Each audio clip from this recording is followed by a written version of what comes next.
There's a slight difference in the production, in how they are produced, and there's a very big difference in that vellum is calf skin, and parchment can come from a variety of animals, typically sheep.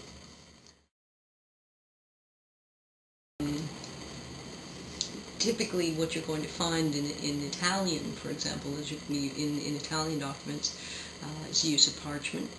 Not surprising given how frequently sheepskin is used for parchment and the vast number of sheep. Vellum tends to, as I said, be calfskin, and you're going to find that in French medieval documents. But I don't think you can make that distinction. It's a question of availability, but that could range from local to the season. How many calves did we have this season? How many sheep did we have this season? Essentially, it's a stretching process. You take the skin and you stretch it, and you dampen it, and you stretch it until it's essentially paper thin, and almost transparent. And it's hard to almost see this as a leather, but it's a long process. And there are some woodcuts of it. They're still using parchment as late as the 1500s, but for things that have certain, there's a couple of Gutenberg Bibles that are in parchment, although it's known for having been printed on paper. But we have woodcuts from the 1500s showing this process. It's almost like canning a hide. So in that respect, and the process goes back to antiquity. Romans, for sure, we know, used parchment as well. So it's a stretching process, and then you cut the pieces to whatever size it is you need. Certainly, if we're talking about the Middle Ages, like any other produced goods, they're in short supply, and it's going to depend upon whether or not you have money. And so, yes, in that sense, a stratification in society is one of those factors. More to the point, it's not even a question of only money and scarcity of product, but the question of who needs it. Who needs to write? Who needs to keep track of things? And so in the Middle Ages, the use to which we put paper now, constant piles of paper that we see even in a paperless world, is something unheard of in the Middle Ages. In the Middle Ages, only those documents that were absolutely crucial were produced. So the question of stratification arises, but more even in an educational sense. If you didn't need to write anything, you didn't need parchment or vellum. If you had no documents that needed to be preserved, then you didn't need parchment or vellum. They are extremely durable, and in that respect would be used for those documents that needed to be preserved.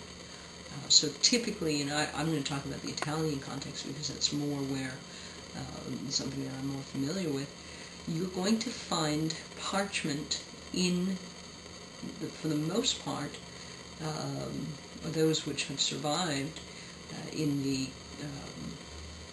context of legal documents. Some of the most famous parchments in the Italian purview are those relating to land grants around the Benedictine monasteries in central Italy in the 9th, 10th, and 11th centuries. And there's a collection of them, and they are kept at Monte Cassino. They're called the Placiti Cassinesi, and they record evidence given with respect to a number of landholdings by Benedictine monasteries throughout central Italy. The use of parchment for those documents indicates the importance of the information contained within them.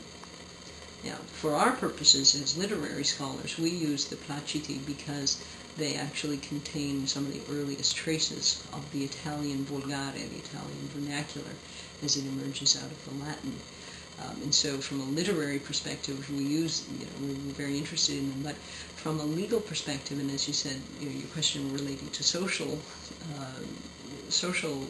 class, it's significant that these are legal documents in a monastic setting as well. So that gives you a clue as to who's using parchment.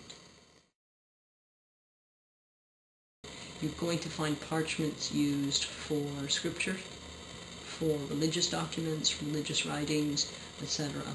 And again, the other thing to think about is, in the Middle Ages, and I by that I mean the time up to the 1300s, is that there's not really much being produced in the way of written materials, certainly in terms of literature.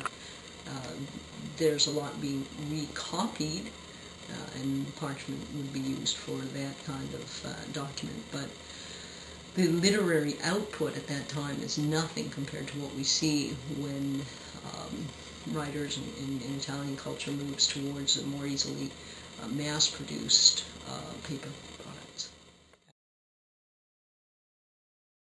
You're going to see paper emerging with the printing press in the late 1400s. So the problem with paper, of course, is it doesn't last.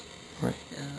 But it's much more easily mass-produced. You don't have to kill a calf or a goat or a sheep for it. Vellum is very, very, very thin, much finer than parchment. You're going to find this vellum is very, very thin, and yet it will last longer than some of the finest quality stock paper that you can get. So, and in many respects, the advent of the printing press made the written document perhaps more ephemeral. I don't think we're worse off. I think the mass production of written materials reduces our appreciation for them, but I think the greater good, the ready availability of written materials it's impossible to measure. We have such high levels of literacy now that I think the trade-off, in terms of we don't really necessarily value documents, I think that trade-off is absolutely worth it for the increased literacy and the how readily available documents are now. So, no, I don't think we're worse off. I think we're much better off. Natural dyes, natural substances would be used, create red ink. You're going to use those same things that would go into dyeing, that would go into paints as well. Whatever those happen to be. I know in some cases, you're going to use everything from berries to plants that produce indigo, for example, going to produce a certain color. So those colored inks that you see in a lot of the parchments and the illustrations, it's hard to tell where ink stops and paint starts. It's interesting, the word pen is directly related to the Italian word penna, which is the word for quill. So when you're eating penne pasta, you're eating quills. And if you look at the shape of them, of course that is what you're eating, are quills. The hollow aspect of a quill allowed a certain amount of ink to be contained in a pen, the penna, the feather or quill. And so for the most part, this would be the writing instrument of choice. Oca, goose, produces very large quills, and so they're very durable. A chicken feather, if you've ever seen it, a very, very tiny quill, not super appropriate to a large-scale font. But a variety of feathers would be used to create a different size tip, and then the angle at which the quill is cut will determine the width of the font as well. And as a result of that kind of writing instrument, you will see the emergence of particular scripts that I wouldn't say could be produced only that way, but rather are a result of the writing instrument. So to a certain extent, the writing form is a product of the writing instrument, as opposed to the writing instruments being created to produce a particular font.